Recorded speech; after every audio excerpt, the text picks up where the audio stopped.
Welcome to my YouTube channel Rupal education classes.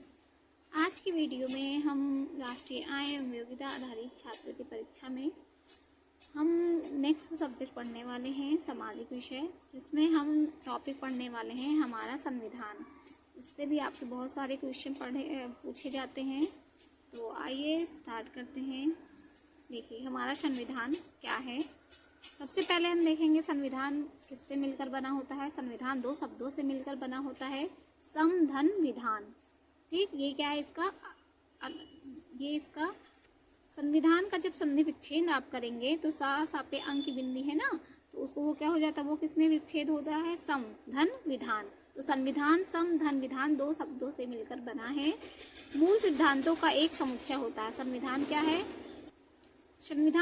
हमारा संविधान बनाने की ज़रूरत क्या पड़ी है, क्यों पड़ी है हमारे संविधान को बनाने की ज़रूरत? देखिए, संविधान ही हमें बताता है कि कोई भी सिस्टम कैसे काम करेगी। संविधान के अंतर्गत चुनाव प्रणाली, सरकार का गठन, शक्तियों का बंटवारा, अधिकारों की रक्षा इत्यादि जैसे गंभीर एवं जटिल मुद्दे आते हैं। देखिए, शक्तियों का बंटवारा जैसे राष्ट्रपति के अंतर्गत क्या है, अगर आप कोई सज़ा आपको मिली है तो आप राष्ट्रपति के अंतर्गत ये शक्ति होती है कि वो उस सज़ा को माफ़ कर सकता है। तो शक्तियों का बंटवारा, कोई शक्तियाँ आपको राष्ट्रपति को दी जाती हैं, कोई प्रधानमंत्री को, कोई मुख्यमंत्री को। तो क्या है, ये सारी चीज़ों का बंटवारा कहाँ पे किया गया है? आपके संविधान में। संविधान आपके अधिकारों के लिए भी आवाज़ उठाता है। संविधान में जो लिखा होगा वो आपको मानना ही पड़ेगा। ठीक है, तो देखिए आगे देखिए, संविधान भारतीय संविधान दुनिया का सबसे बड़ा संविधान है। संविधान तो सबके हैं, सारे देशों के हैं, लेकिन जो आपका भारत का जो संविधान है वो क्या है, दुनिया का सबसे बड़ा संविधान है। इसमें वर्तमान में 448 अनुच्छेद, 25 भाग और 12 अनुसूचियां हैं। ये इम्पोर्टेंट है। जब आपका संविधान बना था, देखिए मूल संविधान का मतलब, जब आपका संविधान बना था तब इसमें कितने अनुच्छेद थे? 395 अनुच्छेद थे, 22 भाग थे और 8 अनुसूचियां थीं। लेकिन वर्तमान समय में आपके कितने अनुच्छेद हो गए हैं? देखिए, पहले क्या था, 395 अनुच्छेद था, लेकिन वर्तमान में 448 अनुच्छेद, 22 भाग, वर्तमान में कितने हैं? 25 भाग हैं। पहले 8 अनुसूचियां थी और वर्तमान में मतलब प्रेजेंट टाइम में कितनी अनुसूचियां हैं? 12 अनुसूचियां हैं। ठीक है, तो ये आपके यहाँ से इम्पोर्टेंट क्वेश्चन बनता है कि आपके वर्तमान में कितने अनुच्छेद, कितने भाग और कितनी अनुसूचियां हैं। चलिए देखिए उसके आगे क्या है। तो ये क्या है, आपका बहुत इम्पोर्टेंट फैक्ट है कि वर्तमान में आपके कितने अनुच्छेद हैं? 448 अनुच्छेद, 25 भाग और 12 अनुसूचियाँ। ये आप लोग ध्यान दीजिएगा। लेकिन जब संविधान बना था तो उसमें 395 अनुच्छेद थे, 22 भाग थे और 8 अनुसूचियाँ थीं। उसके बाद डॉक्टर भीमराव अंबेडकर को भारतीय संविधान का जनक कहा जाता है। मतलब भारतीय संविधान की नींव किसने रखी थी? भीमराव अंबेडकर, या फिर शॉर्ट में लिखा होता है BR अम्बेडकर। ठीक, BR अम्बेडकर भी लिखा होता है और पूरा नाम लिखा होगा तो भीमराव अंबेडकर। संविधान सभा का गठन 22 जुलाई 1946 में कैबिनेट मिशन की संस्तुतियों पर हुआ। ये भी पूछा जाता है कि किस मिशन की संस्तुतियों पर हुआ, तो आप क्या कहेंगे? कैबिनेट मिशन की। जुलाई 1946 में कैबिनेट मिशन की संस्तुतियों पर हुआ। तो आपके लेवल के हिसाब से आपसे यही पूछा जाएगा ज़्यादातर कि आपका संविधान किसने बनाया, उसमें कितने अनुच्छेद हैं और संविधान को बनने में कितना समय लगा। सबसे इम्पोर्टेंट क्वेश्चन आपके लेवल के हिसाब से। देखिए, संविधान सभा की पहली बैठक वेरी इंपॉर्टेंट है। संविधान सभा की पहली बैठक कब हुई? तो आप क्या कहेंगे? पहली बैठक 9 दिसंबर 1946 ईस्वी को कहाँ पे हुई? नई दिल्ली में हुई। तो संविधान सभा की पहली बैठक कब हुई? 9 दिसंबर 1946 को।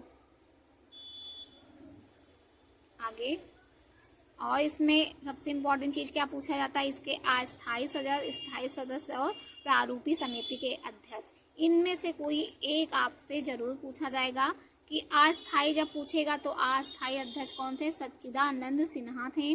स्थायी अध्यक्ष कहेगा तो डॉक्टर राजेंद्र प्रसाद। देखिए अगर यहाँ पे देखेंगे ये रा जैसा दिख रहा है और ये रा जैसा दिख रहा है, तो रा से आप याद किए रहेंगे, है तो वो आधा सा है, लेकिन आप देखेंगे कि ये रा जैसा पहले देना, तो ये फिर इसके बाद ऐसे बस ऐसा काट दिया तो ये शाह बन गया, तो आपको कुछ रा जैसा दिखाई दे रहा है ना, तो इसलिए स्थायी जब सदस्य पूछेगा तो स्थायी अध्यक्ष पूछेगा तो आप क्या कहेंगे? राजेंद्र प्रसाद। प्रारूपी समिति के अध्यक्ष क्या हैं? डॉक्टर भीमराव अम्बेडकर। इसलिए देखिए मैंने BR लिख दिया, कभी कभी इंग्लिश में भी BR लिखा रहेगा या फिर हिंदी में BR ही लिखा रहेगा, इन तीनों में से कोई एक आपके एग्जाम में ज़रूर पूछा जाता है। तो अस्थायी अध्यक्ष कौन हो गए? सच्चिदानंद सिन्हा हो गए। स्थायी अध्यक्ष कौन हो गए? डॉक्टर राजेंद्र प्रसाद हो गए। और प्रारूपी समिति के अध्यक्ष कौन हो गए? Doctor Bhimrao Ambedkar. Very important, ये आप लोग बहुत अच्छे से याद कर लीजिए। पहली बैठक कब हुई? 9 दिसंबर 1946 को। अस्थायी अध्यक्ष सच्चिदानंद सिन्हा, स्थायी अध्यक्ष डॉक्टर राजेंद्र प्रसाद, प्रारूपी समिति के अध्यक्ष डॉक्टर भीमराव अंबेडकर। आप इतनी बार इसको बोल बोल के याद करिएगा कि आपको बहुत अच्छे से ये याद हो जाए। इसके अलावा सबसे इम्पोर्टेंट आपका क्या पूछा जाता है? संविधान निर्माण में, मतलब संविधान को बनाने में कितना समय लगा? तो आप क्या कहेंगे? कुल 2 वर्ष 11 माह 18 दिन। ये भी इम्पोर्टेंट है। संविधान निर्माण में कितना समय लगा है? 2 वर्ष 11 माह 18 दिन का समय लगा है।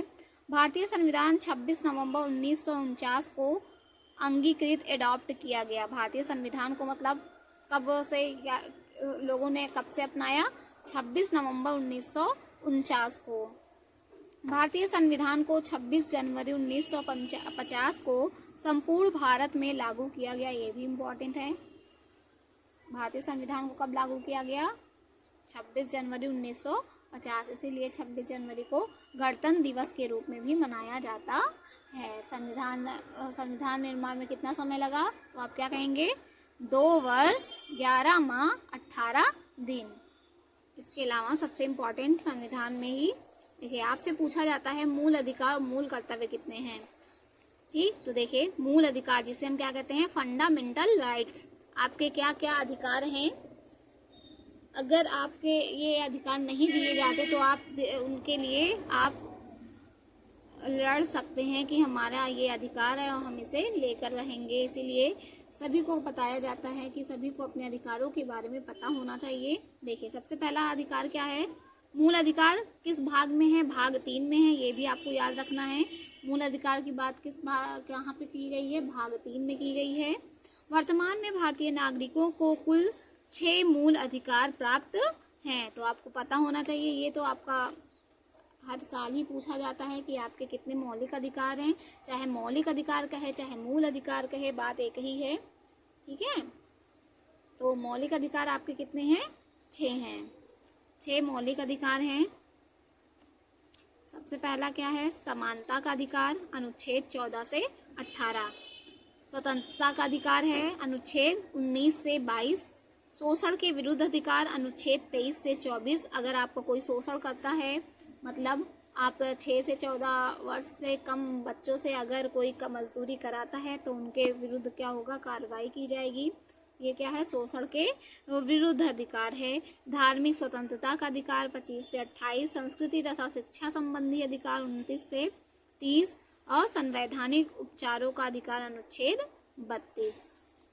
ठीक, तो आप देख रहे हैं ना कितने अधिकार हैं? टोटल 6 अधिकार हैं। ठीक, तो आपको देख ही रहे हैं तो इसलिए आपको एकदम अच्छे से याद होना चाहिए कितने मूल अधिकार हैं? 6 मूल अधिकार। 6 मूल अधिकार कौन कौन से हैं ये आपको यहाँ पे लिख के मैंने दिखा दिया है। ठीक है, तो चलिए थोड़ा सा समरी देख लेते हैं कि किन किन अधिकारों में क्या क्या बातें कही गई हैं। सबसे पहले है आपका समानता का अधिकार। समानता का अधिकार में देखिए क्या कहा गया है? समानता का अधिकार अनुच्छेद 14 से 18। राइट ऑफ इक्वालिटी, अनुच्छेद 14 से 18 में कितने अनुच्छेद है? जो इम्पोर्टेंट अनुच्छेद है मैंने बस उसी को मेंशन किया है। अनुच्छेद 14 समानता का अधिकार। समानता के अधिकार का मूल सिद्धांत किसमें बात की गई है? अनुच्छेद 14 में। समानता के अधिकार के मूल सिद्धांत की बात किसमें की गई है? अनुच्छेद 14 में। अनुच्छेद 15 में किसकी बात की गई है? राज्य को धर्म, जाति, लिंग, जन्म स्थान के आधार पर विभेद करने से रोकना।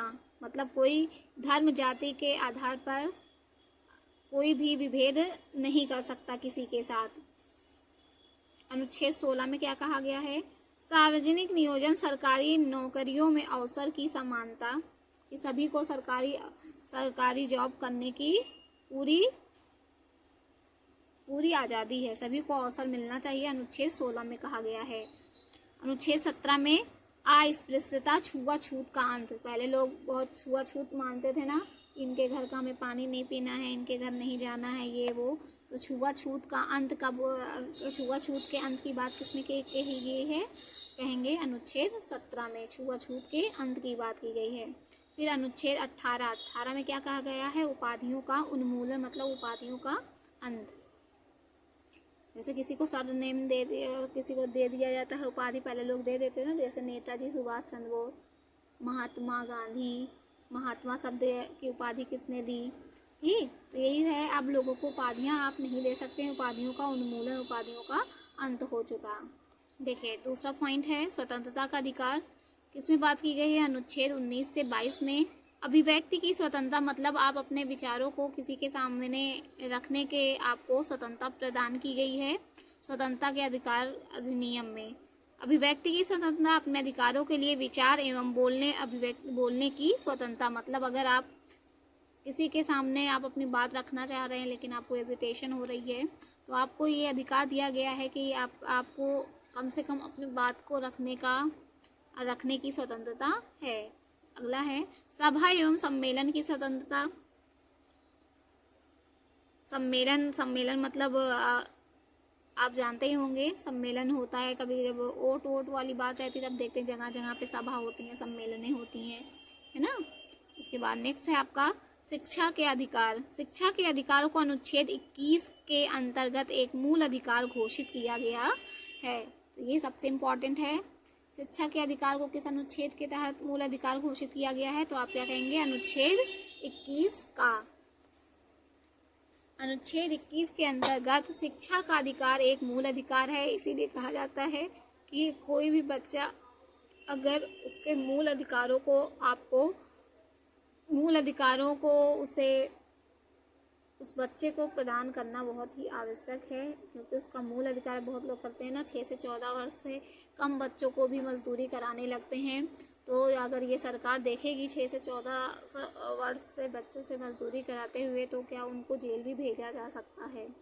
ठीक है, तो क्योंकि ये क्या है, उन बच्चों का अधिकार है कि वो भी शिक्षा ग्रहण करें, इसीलिए शिक्षा के 21 के अंतर्गत उन्हें एक मूल अधिकार घोषित किया गया है। संसद ने 86वें संविधान संशोधन अधिनियम 2002 द्वारा अनुच्छेद 21 का के अंतर्गत शिक्षा के अधिकार को मौलिक अधिकार का दर्जा प्रदान कर दिया है। किस संशोधन के तहत? 86वें संशोधन के साथ।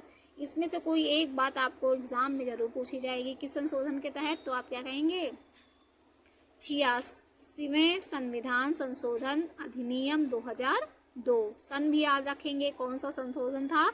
86वां संशोधन था। कौन सा अनुच्छेद था? अनुच्छेद 21 का के अंतर्गत शिक्षा के अधिकार को मौलिक अधिकार का दर्जा किसने दिया? तो आप कहेंगे संसद ने हुआ। संसद के पास ये अथॉरिटी है किसी को कोई अधिकार देने का दर्जा इसको प्रदान है, संसद को। अनुच्छेद 21 का के अनुसार 6 से 14 वर्ष की आयु के सभी बालकों के लिए निःशुल्क व अनिवार्य शिक्षा का प्रावधान है। निःशुल्क एवं अनिवार्य शिक्षा के अधिकार को 1 अप्रैल 2010 से लागू किया गया। ठीक, नियम कब बना? 2009 में बना, लेकिन लागू कब किया? जब आपसे ये ध्यान दीजिएगा, जब आपसे लागू करने की बात, प्रभावी हुआ या लागू करने की बात कहेगा, तो आप क्या कहेंगे? 1 अप्रैल 2010 से निःशुल्क एवं अनिवार्य शिक्षा के अधिकार को लागू किया गया। वेरी इंपॉर्टेंट है। निःशुल्क एवं अनिवार्य शिक्षा के अधिकार को कब लागू किया गया? तो आप क्या कहेंगे? 1 अप्रैल 2010 को।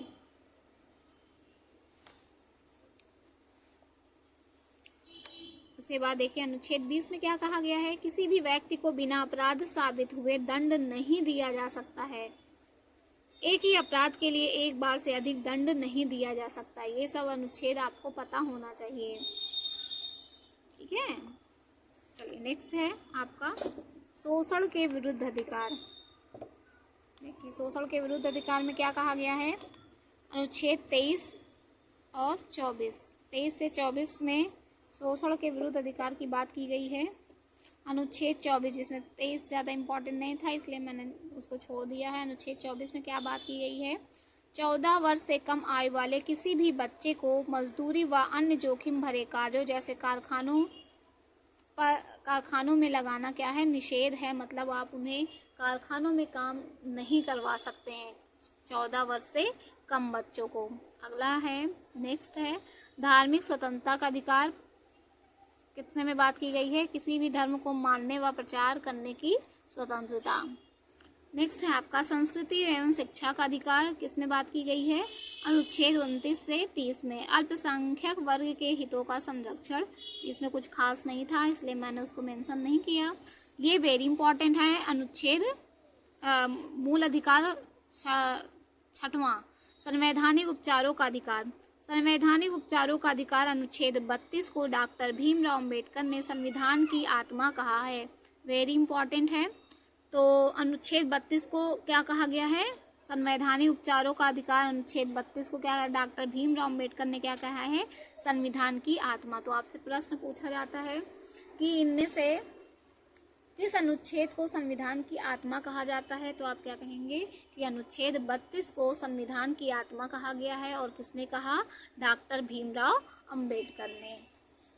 अनुच्छेद 32 के अंतर्गत मौलिक अधिकारों का हनन होने पर कार्रवाई के लिए उच्चतम न्यायालय में आवेदन करने का अधिकार भी दिया गया है। अगर कोई आपके मौलिक अधिकारों का हनन करता है, मतलब अगर आपको 6 से 14 वर्ष जैसे बच्चों को अधिकार प्राप्त है कि वो शिक्षा ग्रहण करें, है ना, 14 वर्ष तक शिक्षा ग्रहण करें, लेकिन अगर कोई आपके अधिकारों को का हनन करता है, मतलब अगर आपको ये काम पढ़ने नहीं दे रहा है, तो आप क्या करेंगे, उच्चतम न्यायालय में आवेदन कर सकते हैं कि ये हमको पढ़ाई नहीं करने दे रहे हैं। तो उनके खिलाफ क्या होगी, कार्रवाई होगी। अगर उनकी बात लोगों तक पहुंच गई तो तो उनको अपराधी घोषित किया जाएगा।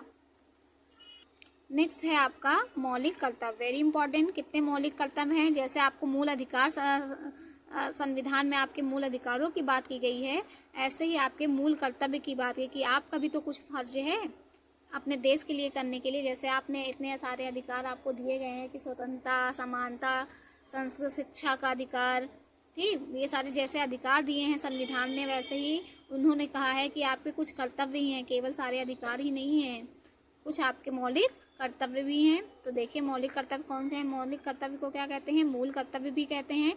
और मौलिक कर्तव्य की बात कहाँ की गई है, तो आप कहेंगे मूल कर्तव्य के बारे में आप कहाँ से पता चला, तो आप क्या कहेंगे, रूस से। मौलिक कर्तव्य कहाँ से लिया गया है, तो आप कहेंगे रूस के। मूल अधिकार कहाँ से लिया गया है, तो आप क्या कहेंगे, मूल अधिकार की बात अमेरिका के संविधान से लिया गया है। ठीक, मूल कर्तव्य की बात कहाँ की गई है, तो आप क्या कहेंगे, रूस से।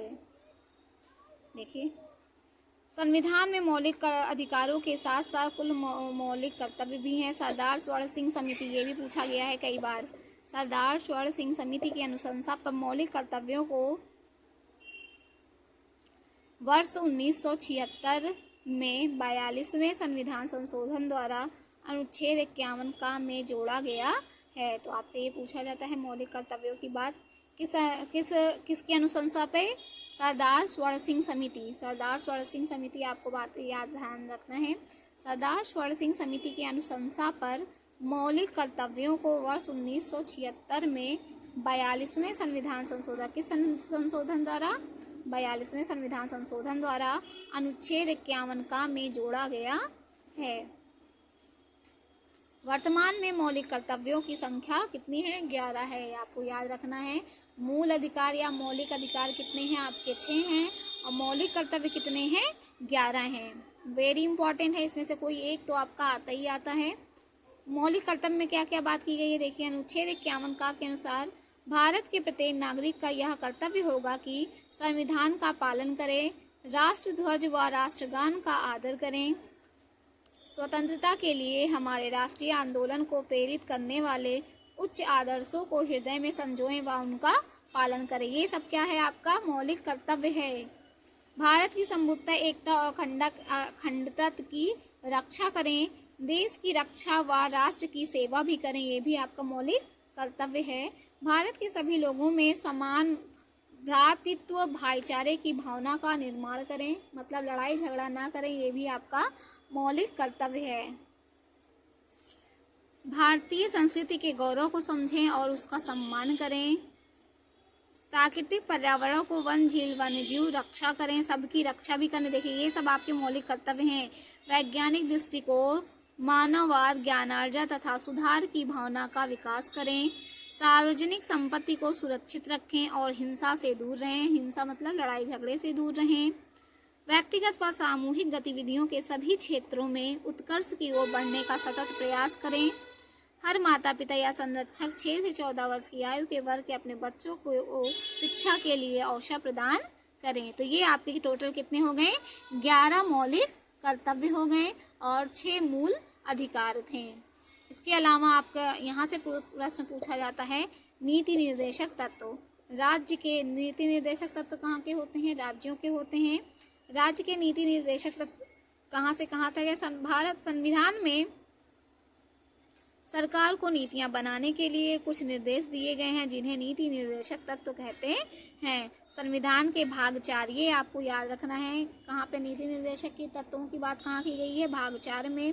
संविधान के भाग 4 अनुच्छेद 36 से 51 में राज्य के नीति निर्देशक सिद्धांतों का प्रावधान किया गया है। तो नीति निर्देशक तत्वों की बात कहाँ की गई है, भाग 4 में, अनुच्छेद कहाँ से कहाँ तक, 36 से 51 तक। तो इसमें आज की वीडियो में बस इतना ही। आपको मेरे सेशन पसंद आए तो please like, subscribe and share करना ना भूलें। Thanks for watching.